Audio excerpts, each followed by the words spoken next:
foofu ndax ay ngëneel ñi ngi foofu. Cheikh Ahmed Tidiane ñu ngi koy nuyu bu baax a baax kilifa diine yi moom am nañ solo bu baax ci li nga xam ne mooy réew mi waaye am na keneen ku ñu fekk si ci waxtaan bi muy Moustapha Diop Moustapha maa ngi lay nuyu bu baax di la ziar. maa ngi lay delloo nuyoo Oumar bu baax a baax di nuyu Soxna Awa ak sëñ Ayoba mi di nuyu techniciens yi nga xam ne ñoo ñuy gunge di nuyu Sénégalais yi ñuy déglu yépp ci biir réew mi ak ci bitim réew amati mbékkee di ñëw ci keppaar gi. macha allah ñu ngi koy jaajëfal bu baax a baax. moom Moustapha Diop xam naa aw waxtaan bi dañ koy commencé ci yow rek ak li ñu gis lu doy waat ci week-end bi journaux yu bëri sax moom lañ xëyee muy wàllum homosexualité bi nga xam ne tax na ñu teg loxo lu toll ci 12 personnes. ñi ko def nag mooy gendarmerie bu Kër Massar mais am na ay célébrités yu nga xam ne ñu ngi leen ciy dégg ku ci mel ni Pape Cheikh Diallo ak ki nga xam ne mooy chanteur boobu di Djiby Dramé noo jàngatee xibaar boobu. Omar njàqare gu métti ak tiis gu métti. lañ ko dundee man yaakaar naa ne depuis annonce mbir yi defe naa ne 100% wu ma quoi parce que ça fait très mal nga toog ci dëkk bu mel ni Sénégal. ngay dégg yii ni mel. ça fait très mal peut-être que daan na fi am mais dayoo bi mu daan am daanuñu ko fësalee nii mais avec l'avènement des réseaux sociaux également. lépp loo xam te ne dafa ne këtt ne jonn danaan bàcc sur la place publique. mais li xew man yaakaar naa ne moo gën a métti séisme. parce que tey lii xew nii ay génération lay impacté te suñu ne dëkk li koy defar mooy ay doomam ay nitam ñoo koy defar l'être humain. mais tey bu fekkee ne nit ñooñu tey dañoo làmboo loo xamante ne ay jikko yu gën a yées la. toutes les religions di ko condamné tey ñu ne ci dëkk boobu tey jii di Sénégal lu mbiri jébbee day doon loo xamante ne lu métti la loo xamante ne doo ko sax comprendre tu ne sais même pas comment l'expliquer muy beneen bi moom moo di ne également Omar c'était loo xamante ne ñun mënoon nañoo njort wala c'était prévisible. parce que tey État Sénégal dafa am ay convention yu bëri yu mu ratifié par rapport aux droits de l'homme et autres. nga dem ba toog ñu imposer le Sénégal ministère du genre biñ ko fiy njëkk teg les gens avaient tapé sur la table man bokkoon naa ci wax naan lan mooy genre pourquoi ñu jël benn lexique boo xamante ne fële la jógee ñu bëgg ñu ko imposer. ministère du genre c'est-à-dire ñi ñu doon beral loxo tey jii mooy ces lobby LGBTQ bi. nga toog loolu di prospérer personne n'ose dire nga toog yow ci sa ay këyit ñu lay bindal genre et on n'a rien dit ñuy bàyyi muy prospérer tey nga xool borom ñaari tur yi duñ ne gulet ci Sénégal mais tey dayoo bi propension bi dafa rëy nga toog dañ leen daan téye bàyyi leen suñ leen bàyyee ñoom ñëpp tugal la ñuy wutali jox nañ leen këyit ñu toog fa ñu toog ci tugal di influencer ndaw yi nekk fii di leen gëmloo ne soo boo nekkee borom ñaari tur yi passage la yoon la pour àgg ci tugal fi nga xamante ne foofu la xale yépp di wër tey jii. ñu faciliter leen la chose ñu ne la quoi dans un état comme le Sénégal ngay toog on délivre des récépissés à des organismes yoo xamante ne dañ la naan mbubboo droit de l'homme mais c'est des organismes yoo xamante ne li ñuy défendre mooy les lobbies LGBTQ pour te dire seen dayoo ak seen doole. tey am na ay kilifa yu mag yoo xamante ne dañ doon jóg di xeex li ni mel ci réew mi mais ñoom ñëpp dañ leen daan faagaagal ba nga xamante ne tey ñu bëri daanuñu ci ñemee dugg parce que. gis nga lobby yooyu dafa am ay ramifications avec li ñu naan la franc-maçonnerie entre autres yooyu yëpp day boole ñooñu am benn dayoo am benn doole boo xamante ne regarde en Europe comment ça se passe. il y a combien de joueurs yoo xamante ne sanctionné nañ leen ndax bëgguñu woon takk brassaaru drapeau LGBT. Idrissa Gana Gueye rek exemple la ci fële ca Paris. c'est pour dire seen dayoo fi mu toll ñun tey suñu dëkk yi nga xamante ne tey jii dama ne dañu war a repenser notre société. parce que tey jii avoir le paraître tey jii moom moo jël le dessus sur nos valeurs et c'est vraiment dommage ñu naan la dëkk bi ay kilifa diine yoo xamante ne ñoo ko mooñ ñoo liggéey li tax tey jii dëkk bi mel ni mu mel ñu ne la dëkk boobu doomu kilifa yooyu tey ñoom ñooy soqi li nga xamante ne moo di borom ñaari tur c'est inimaginable degré bi gën a énorme nag bu gën a désolant mooy ñu ne la le VIH s'est propagé ci ñooñu la jógee loolu moom moo gën a garaawati lu gën a garaaw parce que tey jii man pour man loolu crime la loolu moom on doit même pas nekk fi di transiger di xool di jéem a rafetal non non non du tout pour man on doit sévir parce que feebar bi mi ngi ci réew mi mais réewum Sénégal ak le monde def nañ ci ay jéego yoo xamante ne tey dañ la naan ki am VIH bu njëkk bi ni mu meloon melatu ko soo jëlee say garab soo suivre sa traitement mun nga dem am sa jëkkër di sëy ba am doom mais ñoom lu tax kon ñoom defuñu ko volonté de nuire était là parce que avancée bi médecine dem na ba nga xamante ne suñ jëfandikoo seen garab mun nañu dem duñu wàllante mun nañ takk jabar mun nañ ci am doom te du laal doom jeeg yi ni mel yooyu yëpp am fi pourquoi ils l'ont pas fait benn bi kenn ki déclaré ne en 2019 xam nañu ne il était séropositif mais 2019 ñu xam ne il était séropositif yoon ba mu jaaroon commissariat ba ko déglu ña ko déglu woon papier bañ ca def bañ ko yóbboo parquet yooyu yëpp ñu nëppal ko mais ñooñu ñëpp ils sont coupables ils sont responsables c'est des meurtriers. En tout cas comme ni ko Awa waxee rek Moustapha affaire bi voilà contre nature la acte contre nature wàllum association de malfaiteurs mais li ci gën a garaaw mooy yor jàngoroy sida di ko transmettre nit ñi mu nekk lu nga xam ne lu volontaire la. Je comprends la colère d'Awa Diop Ndiaye te damay jàpp ne li ma Abdoulaye Bob wax sànq mbir mi ba mu éclaté ba léegi dafa mel ne Sénégalais seen yaram yi dafa simmeeku en fait Sénégalais dañuy choqué xam nañ ne coowal ngóor jigéen moom yàgg na ci àdduna bi te Sénégal gi échappé wu ci mais li ci garaaw mooy nii mbir yi demee suñu kanam ñu nekk di ko xool mooy dans un premier temps tur yi nga xam ne moom la ñuy tudd des gens yu ñu xam yooyu gis pratiquement chaque soir ñu invité wu ci sa kër parce que écran moo leen fay andi nga jóge ci loolu ñu ne la dafa am une volonté de transmettre le virus du sida asbunallah yal na ci yàlla musal Omar tey malheureusement ci presse bi ci réseaux sociaux yi ci leneen ak leneen li ñuy gën di waxtaane mooy ñi nga xam ne dañ leen cee tudd te nga xam leen ma xam leen mais est-ce que ñu ngi mesurer le drame bi nga xam ne moo nekk di xew ci suñu réew mii parce que am na ay xale yoo xam ne tey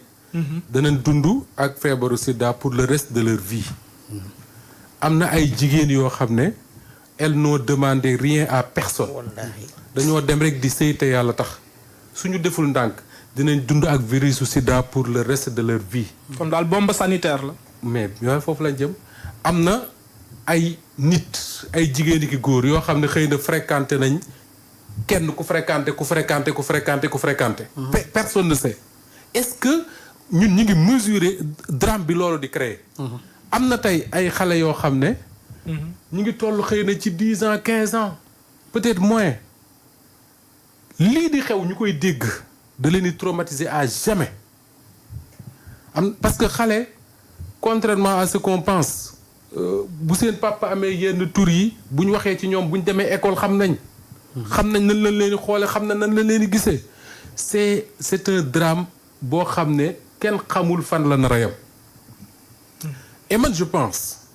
que dans cette affaire-là finalement dama naan il faut même féliciter la gendarmerie parce que j'ai l'impression que ni la gendarmerie mi mëne enquête bi ak les journalistes qui se sont saisis de l'affaire man dama am impression que dañu def benn thérapie bu benn journaliste ma soon a wax mooy le journaliste photographe bi demoon fekk xale bi benn tan di ko xaar pour mu dee mu lekk ko ci Soudan la woon mu dem photo ko ñu ne ko lu tax nga def loolu mu ne je voulais choquer le monde pour ñu réagir ce qui se passe actuellement booy lire médias yi booy déglu réseaux sociaux yi yow ak sénégalais boo mënti doon tu es choqué et il faut que notre société soit choquée par cette affaire-là pour que Omar ñun ñëpp ñu ànd réagir réagir mooy lan mooy mais Omar nañu tijji suñu gët yi di xool li xew autour de nous suñu doom yi ngalawaay nañu def lu ñu mën ngir di leen di gën di protéger te beneen bi mooy man damay dégg loo xam ne pour man c'est un argument dangereux et il faut que ñu éviter di wax yu mel noonu. muy lan. mooy deux choses la première chose mooy da nga naan da ngay dégg ñu ne way diw de parce que bi mu nekkee xale dafa subir nangam moo ko traumatisé nangam na je dis pas que mënta nekk. je le dis pas mais ça n'excuse pas yéen ñi nga xam ne moom laa nekk di dégg. beneen bi mooy l'argument du désœuvrement l'argument de la pauvreté bi nga xam ne moom la ñuy évoquer pour expliquer lan moo tax suñu xale yi di dugg ci yenn yi man xam nga cet argument là kañ laa koy nangu. ñu ne ma xale yi Sénégal yi de ñu ngi dawal ay Jakarta parce que amuñu lu ñu liggéey parce que dañu pauvre ma ne dañoo am jom. ñu ne ma xale Sénégal yi de ñu ngi lal ci mbedd yi parce que dañoo pauvre amuñu lu ñu liggéeyee ma ne dañoo am jom xale Sénégal yi ñu ngi jël gaal yi di daw parce que dañoo pauvre bëgg lu ñu liggéey ma ne dañoo am jom même si ça ne justifie pas ça. Absolument. Mais man mënuma comprendre ñu ne parce que y a la pauvreté. c'est pas une excuse. ngay dem di joxe sa. mais je veux même pas dire les mots en fait man pour man amul benn pauvreté bu mën a expliquer loolu amul dara lu mën a expliquer loolu am na ñoo xam ne dañoo feebar je n'ai pas de problème avec ça il faut qu'on les soigne parce que nit bu feebaree dafa feebar mais am na yoo xam ne ak mbon la ak mbon la ak mbon la il faut que ñu accepter d'abord que ni ak mbon la après ñu xool te gis nga le débat s'est posé dans notre pays pendant de longs mois ay affaire criminalisation de l'homosexualité yi fi Awa Diop Ndiaye wax sànq sur le genre ak yeneen ñuy jël affaire au lieu que ñu confronter ko ñu koy contourner. cette stratégie du contournement là c'est-à-dire que le problème est là en face de nous nañ ko song daan ko ñu koy contourner di ko contourner naan vice-président yi ci assemblée ak bureau assemblée ak nangam ak nangam ak nangam ba lii ñëw ne bërëb suñu kaw. il faut réagir maintenant.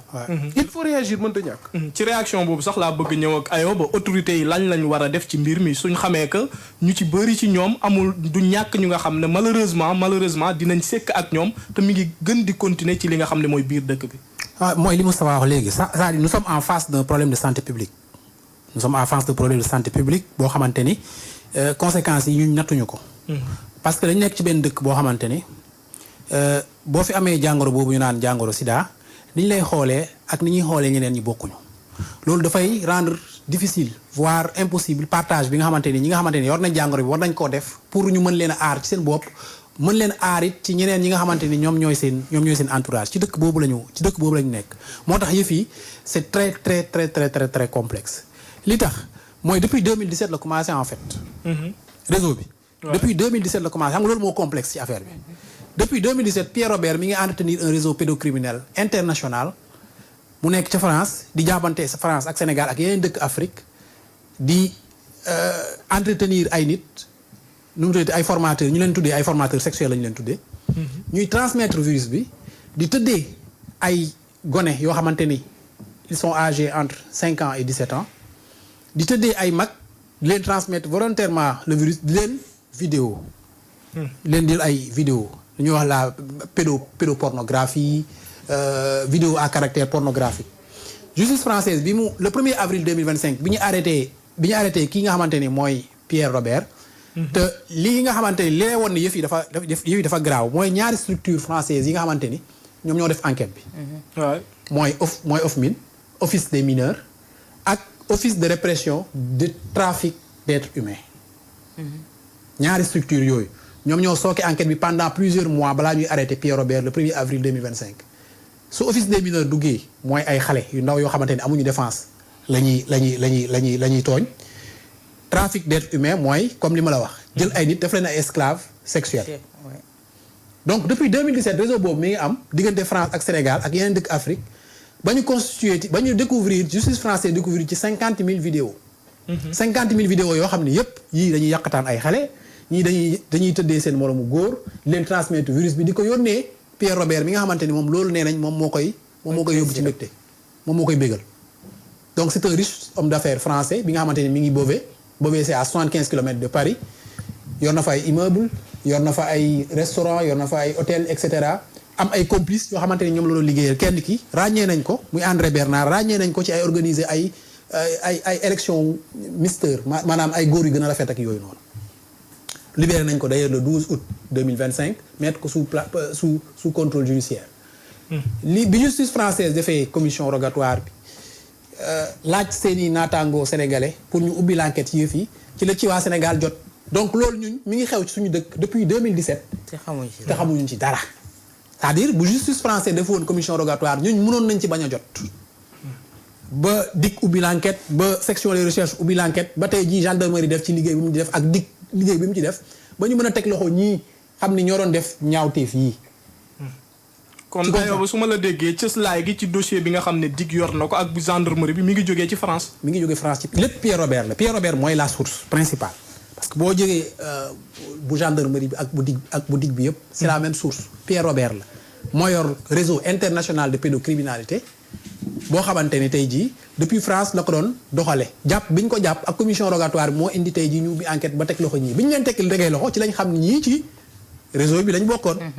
dañ doon def transmission volontaire di tamit agressé ay ñoo xamante ni ñi ngi am 5 ans ba 17 ans di leen transmettre le virus du VIH ci la ñu xam lii donc ce qui se pose maintenant. c'est un problème de santé publique loo xam ne mi ngi xew depuis 2017 ñi ko am ñu ci bari ñàkk xam ni ñoom sax am nañ ko dem mën koo transmettre ñeneen ñoo xamante ni ñooñu xamuñu ni sax ni transmettre nañ leen le virus ñu mën a wër ñoom di ko transmettre ci biir mu doon benn cercle boo xamante ni virus bi dafay continuer di propager wu. moo tax man la c'est un problème de santé publique te ku nekk xam na ni Sénégal am nañ la commission nationale de lutte contre le sida bi nga xamante ni mi ngi def liggéey bu am solo ba baissé li nga xamante ni mooy taux de prévalence sida bi. toutes ces années là taux bi dafa baissé soo ñëwee nag face à ce problème là. da ngay gis ni nous sommes en face peut-être d'une probable nouvelle crise sanitaire boo xamante ni mi ngi suñu kanam parce que mënoo xam yëfi conséquences yi fan la yem. donc tant que nattuñu conséquences yi fan la yem ak cercle bi nga xamante ni victimes yi ñu ngi leen dénombré au nombre de 150 la plupart doon ay mineurs la plupart aussi nekk Sénégal victimes yooyu xamoo ci fan lañ nekk xamoo kan lañ jokkalanteel xamoo kan lañ transmettre virus bi donc la situation est dañuy wax nii rek.